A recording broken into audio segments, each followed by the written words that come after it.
here with Matt from Subtlemanor from Ogden, Utah. How's it going, Matt? Good. How are you, Dave? I'm doing great. I really appreciate you coming on and chatting up a little bit. Let's dive right into it. So, when and how did you guys form? Um, well, Subtle Manor was kind of an idea that I've always had, but I never really made the time to do it.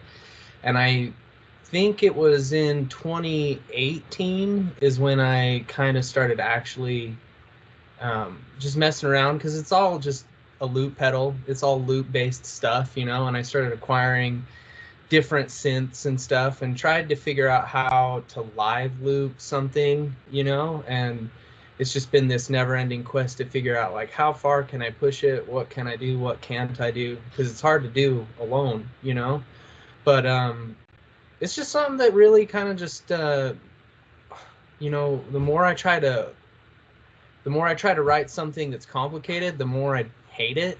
And the more, once I just let go, no matter how simple it is, the droney, simple indie vibe is just makes me smile. And I'll sit back and listen to it for hours. And it brings me a lot of joy, honestly. But Heck yeah, yeah. 2018, I think, like the record that I finally gained the courage to actually release just earlier this year, I recorded all of that in 2019, and I didn't take it to a studio and actually just kind of finish it until last year, and then I honestly felt kind of stupid, like why did I wait so long to just put this out, but you got to start somewhere, I guess. Right on.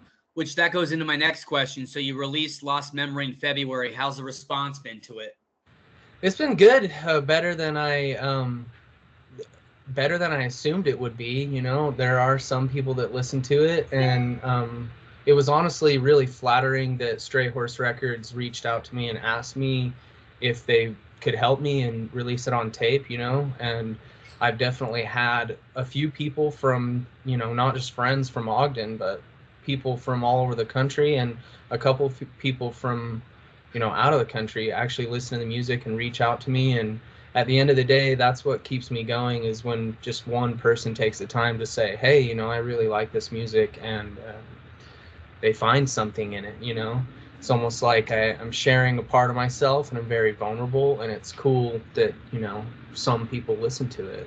That's all you can really ask for, is to share your art with somebody, is kind of the point, regardless of how many people. But I'm definitely very appreciative of what I've gotten so far out of it. That's awesome, man. That's what it's all about. So, who did you record it with, and how was the process? So I actually recorded it alone at home, just on GarageBand, and I tried to retain it um, to sound like it was a looped set, you know what I mean? Because honestly, I'm not good enough to play something at 40 BPM over and over and over for 6 minutes straight and have it be just on the dot. It's honestly a lot easier to play like really fast, heavy music than it is to play something that simple and be that tight. So I recorded, I made the loops myself, happy accident style, and then I would go back and listen to the loop over and over again and try and refigure out how I did that. And then once I knew what all the inner working parts were, I recorded them in GarageBand, and then I just looped them literally. So I had just all the stems, and then I took it to Red Light Recording Studio in Salt Lake, my buddy Chris Jensen, the engineer down there, and he helped me kind of rework a little bit of it, and then also just kind of EQ it and mix it and master it. So, because I'm really, beginner at when it comes to engineering and stuff. I just pick up the guitar and I just play stuff. As far as computers go, I don't know what I'm doing. Well, But yeah. definitely better than me. You got my respect. Oh, dude, thank you. Thank you. I appreciate it. So, you said you're from Ogden, Utah. How's the post rock scene there? How's the alternative scene there? You have a favorite local band, a favorite venue? Um, well, as far as Ogden, my favorite venue probably here, it's real is the Funk and Dive. It's a bar, and one of my really good friends, he kind of runs all the booking there. So I really, really enjoy that place. But as far as Salt Lake City, because it's only, 20 minutes away from Ogden, I think my favorite venue there is probably the Urban Lounge.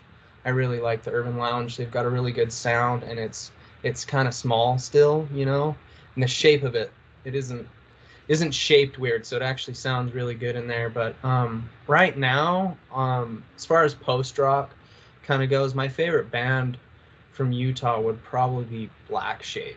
Um, they're killing it. I really, really dig what they do. But also, I Hear Sirens. They're a really good band too. I'm actually repping their shirt right now. I don't know if you can see it, but yeah, I mean, the list goes on. Some really good friends of mine from Ogden kind of do a post rock ish proggy type project. They're called Dearth of Earth. They're a really, really good band too. Yeah, I mean, and obviously there's some big names out there too. Oh, I almost forgot. Another like post rock band that I absolutely love, probably more than almost all bands that are in the genre, is Sympathy Pain. Um, the record that they just released recently kind of just blew me away, honestly. So they're really awesome too. And then like the head honchos, which isn't really post rock at all, but Cult Leader, they're a really sick band too. All really cool people. But yeah, as far as the scene is teeming. There's a lot of bands and a lot of stuff going on.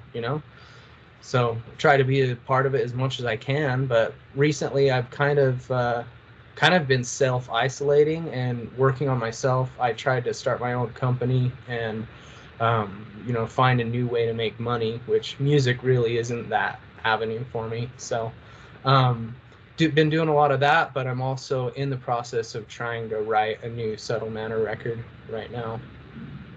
So, Heck yeah, man, that's sick. yeah. So who are your biggest influences? Oh, probably King Crimson, I'd have to say, is probably one of the number one bands that changed my life in a huge, huge way. Also, another band that really, really changed my life in a huge way was Godspeed You Black Emperor. The Mars Volta, let me think here. And then on the heavier side, like Gaza, when I was a teenager, that band really, really kind of reached out to me. Let me think here. Boards of Canada though too. Man, I don't know what it is. Like I love heavy music and even Godspeed. I can listen to that music, but for some reason when Boards of Canada comes on, it never bugs me. I can listen to that just on repeat. And then obvious Aphex Twin, Aphex Twin is, the sickest. So I mean, I could go on and on. My parents were both musicians too. So when I was little, they were doing country and stuff. And before I was born, my dad was in a rock band and stuff. My mom's a singer. So I've always kind of been, I've always gravitated towards all this kind of stuff. But in fact, even when I was really young, like in elementary school, I got made fun of a lot because I was really into like Pantera and White Zombie and Korn and stuff. And by the time junior high came around, all that kind of changed, and everyone was like, "Wait, you're actually cool. Deftones is good." And I was like, "I've been saying this the whole time." But yeah, that's Trendsetter. I love it. yeah, not really. I'll always be a follower, and I think that's kind of what it's about. Some people are like, "Oh, you're just a follower, or you're just a that," but really, at the end of the day, it's I don't play music because I want to be noticed or I think I'm the best. I play music because I enjoy it and I want to be a part of it. So if I end up sounding like something or someone compares me to another band, I don't really take it, in a bad way. It's that's obviously you should probably sound like the things that you like and the things that brought you into music in the first place. Heck yeah, man, that's what it's all about. So here's a $1 million question for you. If you could tour with one of those bands, which one? Ooh. I think that honestly, Godspeed You Black Emperor, if I could open up for that band on tour, that would probably be that brings like almost tears to my eyes, the idea of doing something like that. But at the end of the day, really, you know, any band, Sympathy Pain, Black Shape, all the way down to the, you know, the smallest bands to the biggest bands. And I would never really, you know, it's not that I want to go on tour with a band because they're huge to get exposure. It's more like, you know, those bands are my peers and I really, really look up to them. So to be invited to do something like that is, I don't know. That's just kind of at the end of the day, like the thing that the young kid always dreamed of doing, you know? So I think it would be Godspeed, probably. That's a different but like an amazing way of looking at it. Thank you. I mean, I obviously like, you know, I mean, being a musician is really hard, and especially when you're on the small side and you got to pay bills and pay for your house and all that stuff. But touring, being a touring musician, has always been something that I've always dreamed of doing. But you know, DIY touring is extremely hard to do. You know, and the couple of tours that I booked with my other band, Hemwick, it's like being blindfolded trying to play darts, you know, and you just got to keep going. But there comes a point when, you know, you can't afford to miss work for, you know, 45 days. And, you know, it's just one of those things. So, but I'd still love to tour, and you know, I plan on doing it one day, but right now I don't have any of that set up just yet. It'll come. Just, you know, take your time, keep plugging along, keep doing the right things. It'll eventually come. Yeah, thank you. I appreciate it. Yeah. So now I'm going to ask you some non-music questions. It's a great way for me to get to know you as a person. I did this with the other bands. Are you ready? Yeah. All right, first one. If you could be instantly fluent in any language, which one? Oh, Spanish for sure, because I live in the United States, and it would be really nice to be able to communicate with, you know, the second most spoken language here in the United States. Plus, if I could speak Spanish, I would be able to probably have more job opportunities as well. So that's what I would assume. But I mean, French sounds cool. That would be cool to speak French, but I think practically it would be Spanish. Can you say anything in French or Spanish? Yeah, I can say mucho gusto, me llamo Mateo. You know, that's pretty much it. I can, you know, I can ask people what their name is, you know, como te llamas. Just little tiny bits of Spanish is all I can Heck speak. yeah. That's All about, you need to know. All yeah. you need to know is just a little bit to get by. Yeah, I mean, I don't even know enough to get by, but I mean, I'm a tenacious person, so I'll ask questions. So if I'm with a bilingual person, I'll always be asking like, how do you say that in Spanish though? I bet it'd probably be annoying. They'd be like, stop asking. Knowledge is power, my friend. It's true. All right, so I'm a big Lord of the Rings guy. It's my favorite movie of all time. I'm a nerd. I admit it. Like, I'm sure you've seen the memes and all that stuff. So if you could be any Lord of the Rings character, which one? Dude, I actually really love Lord of the Rings, big time, and I don't know why, but I think my favorite character is Gimli, just because he's dope, and I think I'd be him. I mean, the idea of being Gollum or Smeagol kind of might seem to be cool, but I think that would be a really hard life, so I'm gonna go with Gimli. That's a different answer. I like it. I think Gimli is very underrated. I think he's freaking hilarious. Yeah, extremely hilarious. He's short, you know, but he's got that big axe, you know, he's swing around. He's cool. He's cool. He's got a heart of gold. He does. He does. He's a gracious guy. Oh man, I love which Lord of the Rings is your favorite? Is it like out of the trilogy, which one do you like the most? I would say probably the Two Towers. I think the Two Towers had the best storyline. Yeah, that's mine as well. So I mean, the first other two are amazing in their own ways, but I think the second one was the best because of Saruman and taking down Saruman and the Battle of the Ents versus Saruman and the orcs. And yeah, I think overall, I think the storyline of the second one was the best. I'm right there with you. I think it was the most epic for sure. I was a little disappointed with Return of the King. I figured the battle at Minas Truth would be a little bit more epic, but I don't know how you can top um, Helm's Deep, because I think all that anticipation had been built, and maybe that's why it's received that way. It's where it's like, how many times can you build something up? If you already did it once, anticipation kind of wins, I guess. But Oh, Helm's Deep was incredible. yeah, absolutely. Now I'm getting goosebumps. I'm getting super fired up. Hell yeah. So if you go back in time and talk to one world leader or person of influence, who would it be? Oh, I've never thought of this. One world leader or person of influence. Gosh, I don't know.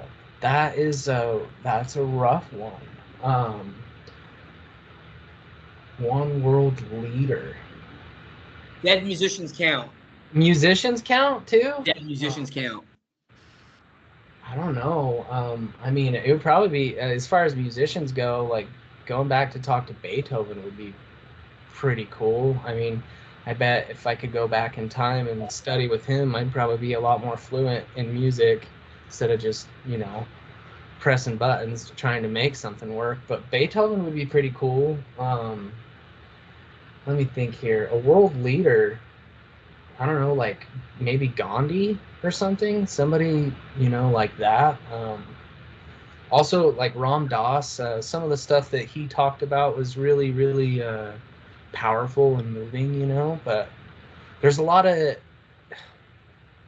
hidden gems out there. Those are only the names that I know. But yeah, I mean, as far as like world leaders or country leaders, I have no idea. I mean, George Washington. I mean, it'd be cool to go back and be like, yo, what was it like starting America? See what they think. If I could bring what America is today to him, I wonder what they would say. That would be sick. Meeting Yeah. the first president of the United States. Yeah, he had to have been pretty hardcore in order to do that. But yeah. Right on. So if you had $1 million and you could donate to any charity, which one?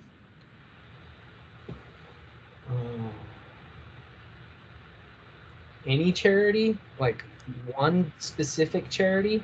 So you can split it up. I mean, giving it to, not that I know, but I would definitely search locally first if I had $1 million, and I'd try to give that to local families and people around me first before I, spread it off. I know that there are like quite big, organizations that take donations and stuff, but seeking out the smaller people, and even, avoiding like a donation center and actually reaching out to individual people, I think that's probably the best way to go. It's just really knowing where to put it. But I mean, children with cancer is definitely a big thing, and also just families in need, anyone who actually needs it, I suppose, because that's the most important thing. But as far as charity organizations, I'm not really hip to, all the different names. I know the big names, but I've also heard different things about, some of the bigger names out there. But I mean, maybe just the local homeless shelter, probably would be number one, or probably go to the We Were Human Services here in Ogden and reach out to them and see which families they think could use the money. That's kind of how I'd go about it, honestly. Right on. All right, last question. What are some places in Ogden that visitors should check out? Oh, well, 25th Street's pretty cool. It's really small, but it's old school, so it's right next to the Union Station, so it's kind of a poppin' place back in the early 1900s, back in the railroad days. So 25th Street, there's a lot of good restaurants. You know, Roosters is a local restaurant that people really, really like. And then there's the Funk and Dive bar.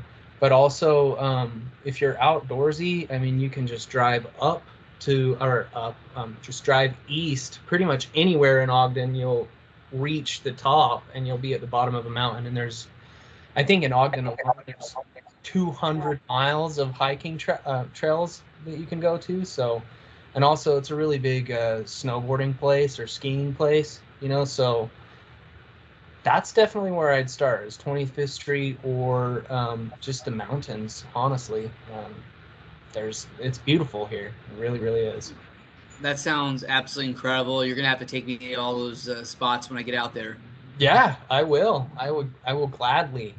You know, it'd be nice to meet someone and take them through Ogden, someone who's never been here, because it makes you reappreciate where you actually live. Because I think it's one of the only places in the world that's a city that you can drive only like 15 or 20 minutes to multiple ski resorts, you know? So it's kind of a cool place. It is. That's pretty wild, thinking about it. I mean, I went to Denver once and I was like, wait, where are the mountains? I'm like, oh my gosh, it's all the way over there. So if you lived in Denver, you got to drive quite a while if you want to go snowboarding. But here it's a hop, a skip, and a jump, you know? Probably faster than, you know, crossing the Golden Gate Bridge in San Francisco, you know, because I bet that takes like an hour in the morning. But where are you from? So I was born and raised in New Jersey. I lived there for 23 years, and I've been in Hershey, Pennsylvania for a few years. And but I still identify as a Jersey kid, Jersey boy, just because I lived there for most of my life, and I miss it. Like, it'll always be home to me. My best friends are there, and I still have family there. And Jersey's got one of the best music scenes in the country. It's got beaches, it's got lakes and farmland, and it's got cities. It's got like literally everything. That's the beauty of Jersey. It's like, yeah, the weather is not the greatest, and the driving could be a little bit better, but they are better than the drivers here in Hershey. I will say that. But like, in all seriousness, like overall, like it really is like a great place to live, and I definitely recommend like coming out and visiting.